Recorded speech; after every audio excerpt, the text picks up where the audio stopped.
While the headlines remain fixated on the immediate shock of breaking news and the daily theater of public declarations, the real movements shaping our global architecture are occurring quietly in the background, away from the glare of television cameras. When two major governments stop speaking through formal diplomatic channels, they do not actually cease to communicate. Instead, they merely alter the frequency, shifting their dialogue to a subtle dialect of symbolic actions, strategic leakages, and sudden deployments. A high-profile presence at a state funeral, a carefully timed anniversary letter, or a warship unexpectedly altering its course in contested waters are never truly accidental occurrences, nor are they ever entirely about the explanations offered to the public. If we look closely at the events unfolding across Eurasia today, we can discern a highly coordinated choreography that links seemingly unrelated incidents in the Middle East, the borders of Eastern Europe, and the waters of the Baltic Sea into a single cohesive struggle for systemic leverage. To understand this shifting global balance, we must look past the isolated fragments of daily reporting and examine the underlying matrix connecting Moscow, Tehran, Minsk, and Brussels, where the true boundaries of modern deterrence are currently being tested and redrawn. Consider the recent movements in Tehran, where the arrival of one of Russia's most senior officials, the figure charged with managing the Federation's day-to-day military-industrial output, marks a profound shift in the axis of Eurasian integration. Mainstream commentary frequently portrays Iran as an isolated state operating on the periphery of global affairs. Yet this visit tells a fundamentally different story. By standing beside the grave of a prominent figure assassinated in an airstrike, the Russian delegation sent an unmistakable signal to the West that Moscow has no intention of distancing itself from its partners in the global South, regardless of external diplomatic pressures. Beyond the ceremonial display, the operational timing of this encounter reveals a deeper level of strategic signaling.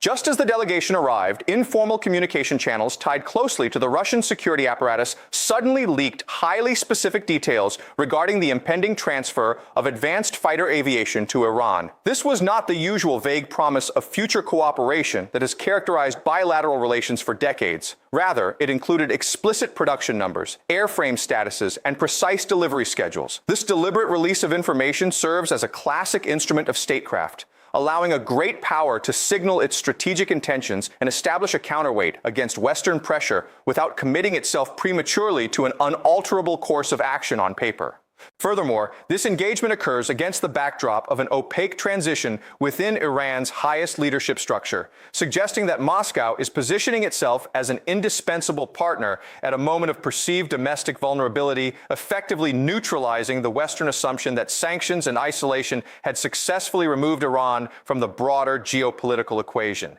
This deepening partnership between Moscow and Tehran is not merely a marriage of convenience born out of immediate tactical necessity, but rather a structural realignment that carries long-term consequences for the maritime choke points of the Middle East and the energy corridors of Eurasia. By integrating their defense supply chains and sharing intelligence on Western weapon systems, both nations are effectively building a parallel security architecture designed to bypass the traditional financial and military levers of the West. For Russia, a robust relationship with Iran ensures a reliable secondary source of standard military technologies and provides a strategic anchor in the Persian Gulf, forcing Western planners to divide their attention across multiple disparate theaters. For Iran, the public backing of a nuclear-armed great power provides a critical psychological shield, altering the risk calculus for any regional adversaries considering large-scale conventional strikes. This bilateral alignment demonstrates that the Western doctrine of containment through economic isolation is increasingly losing its efficacy when applied to resource-rich states that possess the geographic layout and political will to construct alternative networks of exchange.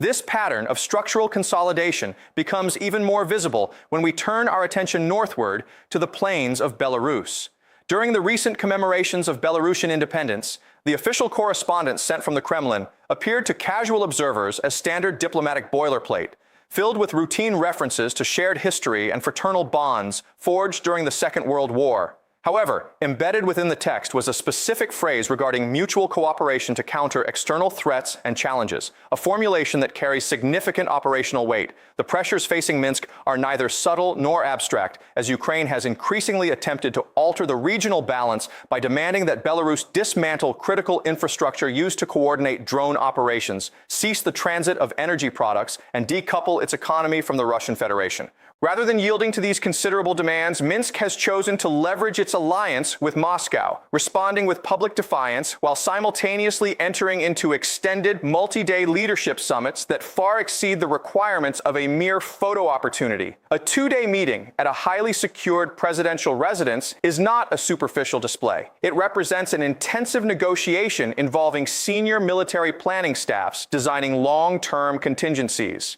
Factual assessments from independent observers outside the state apparatus indicate that tens of thousands of Russian personnel are now systematically dispersed across Belarusian territory, not as a unified invasion force, but deeply embedded within training facilities and critical infrastructure nodes. More importantly, the Belarusian military itself has undergone a comprehensive quiet transformation, shedding its post-Soviet reputation as a poorly equipped relic and emerging as a modernized force re-equipped to contemporary standards, utilizing the lessons of recent border incursions to establish a robust forward operating theater that fundamentally alters the security calculus on Poland's eastern flank. This evolution of Belarus from a passive buffer state into an active, fully integrated military platform marks a critical turning point in the security landscape of Eastern Europe. For years, Western policymakers treated Minsk as a secondary actor, a diplomatic dependency of Moscow that could be managed through targeted sanctions and rhetorical pressure. Today, however, the seamless operational integration of the two states means that the northern border of Ukraine and the eastern borders of Poland must be viewed as a single, continuous military front. The deployment of advanced air defense systems, electronic warfare units, and tactical missile complexes on Belarusian soil provides Moscow with a massive forward position, effectively shortening its reaction times and extending its radar and strike umbrella deep into the heart of Central Europe. This reality severely restricts the strategic options available to neighboring states, as any potential cross-border incident in this theater immediately carries the risk of triggering the mutual defense mechanisms established between Moscow and Minsk, thereby transforming a localized border skirmish into a broader continental war. At the exact moment this Eurasian integration was solidifying, a highly synchronized narrative began to circulate through Western media outlets, originating in Central Europe before being amplified by prominent British and American publications. This narrative claimed that Western intelligence services had explicitly warned the Polish state of an imminent, multifaceted Russian provocation that could involve unmanned aerial systems, missile incursions, or even localized ground elements. A rigorous analysis of this report requires a healthy measure of skepticism, not because such friction is impossible in a highly militarized environment, but because the structural architecture of the leak itself raises critical questions. Notably, the information was attributed entirely to anonymous sources close to the Polish presidency rather than emerging directly from the American intelligence apparatus, which is the standard behavior for authentic, high-level strategic warnings. When a threat of this magnitude is verified and critical, the generating state typically manages the disclosure to maximize deterrence. Here, the story emerged through specific media channels known for a highly hawkish disposition regarding Eastern European security. This suggests the presence of an incentive structure designed to achieve a specific political outcome. Only days prior to these reports, the Russian leadership had delivered a highly calculated address, noting that Western states had refrained from launching deep strikes from their own territories precisely because they understood it would provoke immediate, symmetrical retaliation against the launch points themselves. This was a conditional, reactive warning aimed at maintaining the status quo, yet through the process of political translation and media repetition, it was systematically reframed as an offensive plan for an unprovoked strike, demonstrating how regional actors often utilize selective information to pull the United States back into a firmer, more unconditional commitment to the North Atlantic Treaty's mutual defense clauses at a time when Washington's focus appears divided. The propagation of such threat narratives highlights a deeper, systemic anxiety within the frontline states of Central and Eastern Europe regarding the long-term consistency of Western strategic priorities. These capitals are intensely aware that in the event of a genuine conventional breakdown, they will bear the immediate, catastrophic consequences of geographical proximity long before the full industrial weight of the broader alliance can be mobilized. Consequently, there is a persistent structural incentive for these regional actors to amplify threat perceptions and generate public alarms that make any Western political recalibration or de-escalation conceptually impossible. By framing every reactive statement from Moscow as an imminent plan for invasion, these states seek to institutionalize a permanent, high-readiness Western military presence on their soil, effectively tying the hands of larger Western powers who might otherwise prefer a more flexible diplomatic approach to managing the balance of power in Eurasia. This ambient anxiety is further exacerbated by analytical reports from Western defense institutes highlighting a continuous wave of unidentified aerial incursions probing the margins of European air defenses, occasionally suspected of being coordinated by maritime vessels operating within the unstructured shadow fleet. While the existence of thin coverage and structural gaps in continental air defense is an established material reality, the absolute attribution of every individual drone incident remains highly contested, with local authorities frequently walking back initial alarms upon closer inspection. Yet, the friction in the maritime domain is far more difficult to dismiss as mere media inflation. Recent live confrontations in the Baltic Sea, where coastal patrol vessels from member states have attempted to intercept Russian-linked commercial tankers only to be met by heavily armed naval corvettes issuing direct warnings, illustrate a dangerous escalation in operational risk tolerance. These are not isolated maritime misunderstandings. They represent a continuous, deliberate testing of the boundaries of territorial access and sovereignty. When you connect the operational integration of Belarus, the massive troop movements along the northern borders, the ongoing air defense anxieties, and these direct naval standoffs, the resulting picture is one of two competing blocks operating on the absolute edge of miscalculation.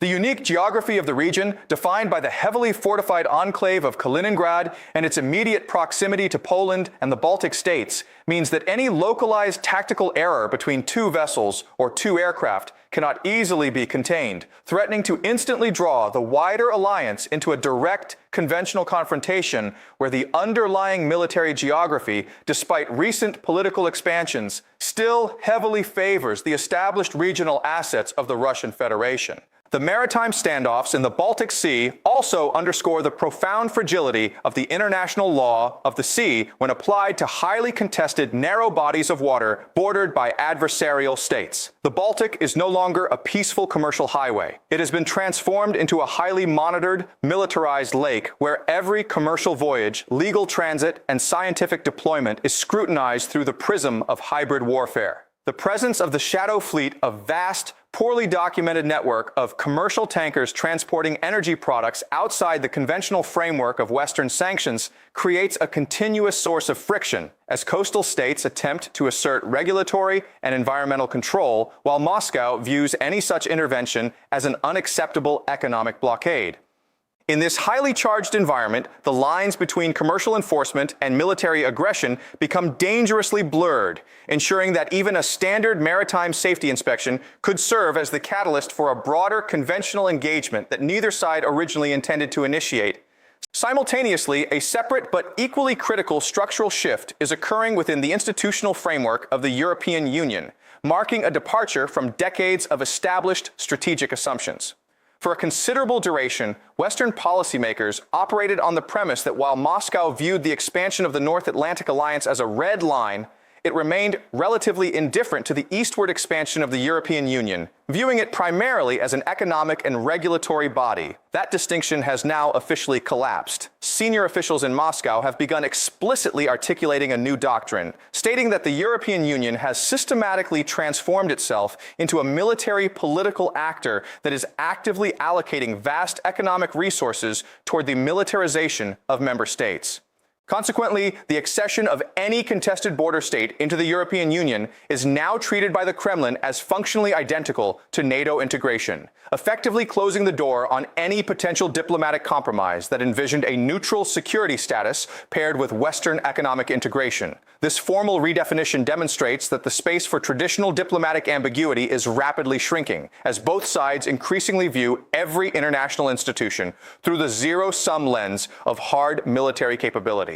This conceptual shift within the Kremlin regarding the nature of the European Union carries profound implications for the future architecture of continental security and any eventual negotiated settlement. By explicitly linking economic integration with military alignment, Moscow has effectively signaled that its security concerns cannot be satisfied by simple institutional semantic changes. For years, the standard consensus among moderate Western planners was that a stable post-conflict equilibrium could be achieved by keeping border states outside of formal military alliances while allowing them full integration into the European economic sphere. With that option now explicitly designated as an unacceptable security threat by a nuclear-armed neighbor, the diplomatic landscape is left without an intermediate compromise option, forcing a stark binary choice between complete institutional integration with the West or total subordination within the economic orbit of Eurasia. This hardening of diplomatic positions is mirrored by massive material realities on the ground, most notably the reported concentration of approximately 170,000 troops in the regions directly bordering Ukraine's northern frontier.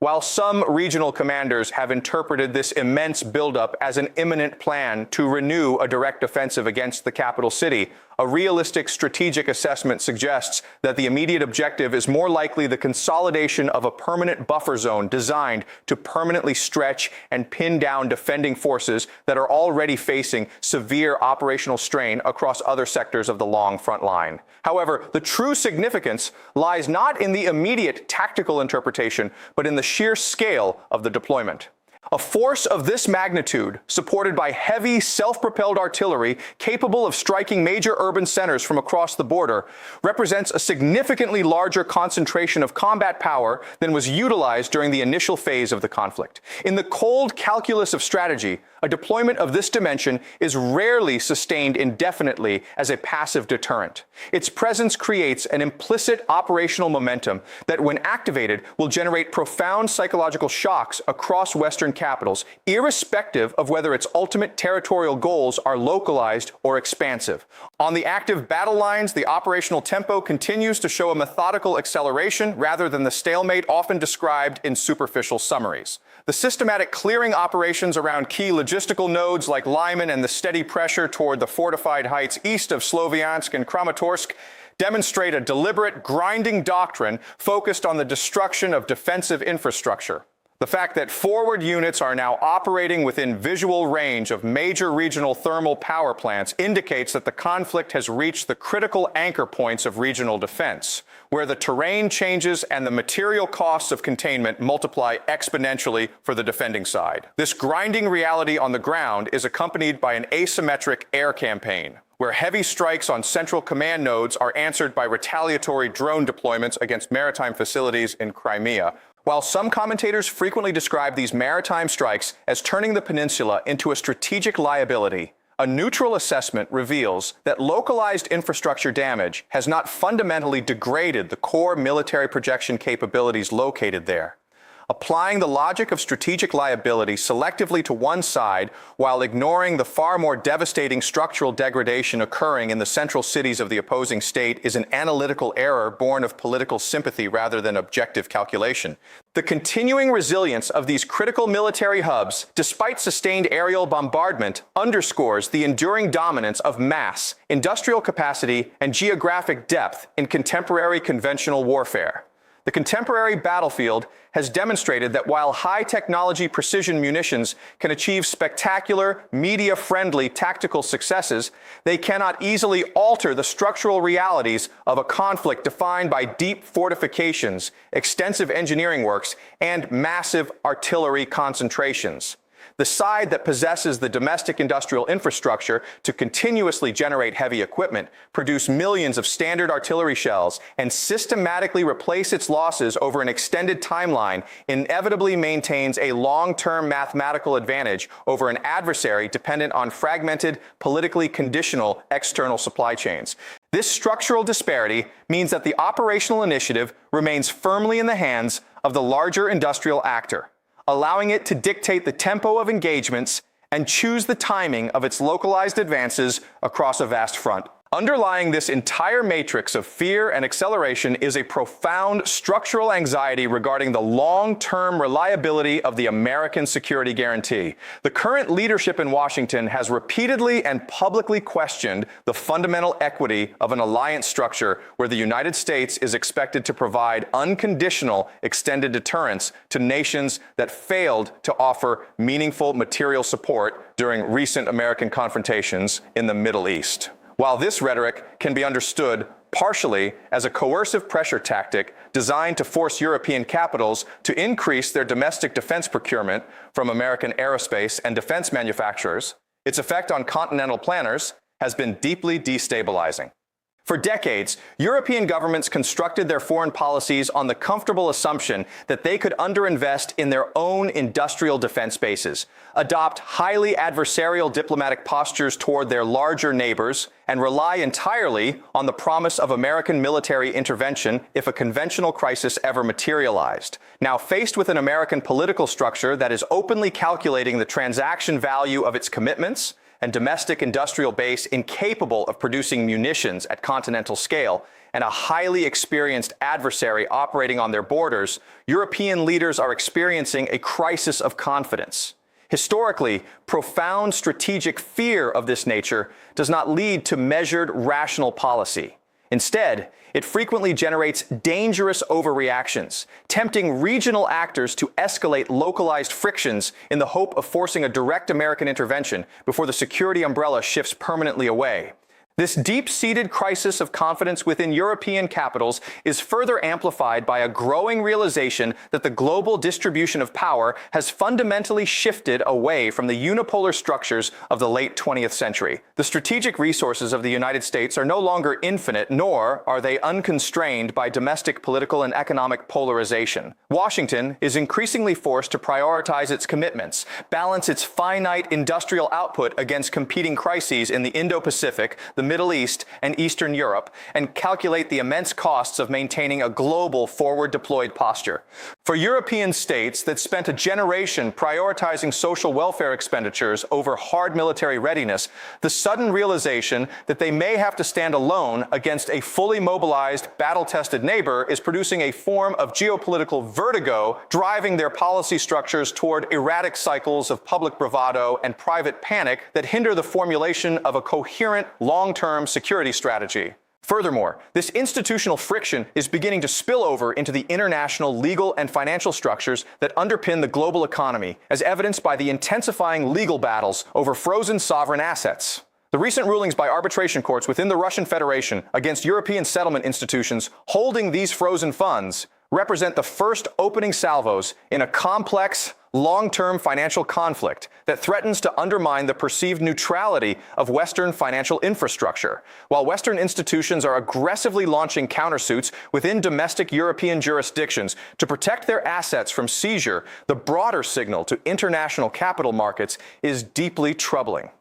The weaponization of central bank reserves and international clearing networks has shattered the foundational assumption that sovereign capital remains sacrosanct during times of political crisis, incentivizing non-Western states to accelerate their transition toward alternative settlement mechanisms, local currencies, and decentralized financial platforms that remain entirely outside the reach of Western regulatory authorities. Ultimately, these converging dynamics, the hardening of the Eurasian alliance, the militarization of Belarus, the naval standoffs in the Baltic, the redefinition of institutional memberships, the legal financial fractures, and the deep erosion of the Transatlantic Security Foundation indicate that the current international framework has reached an unstable equilibrium. The ongoing attempt to manage this systemic rivalry through continuous deployments, selective intelligence leaks, and economic asset seizures without any functioning channel of substantive diplomacy is inherently unsustainable.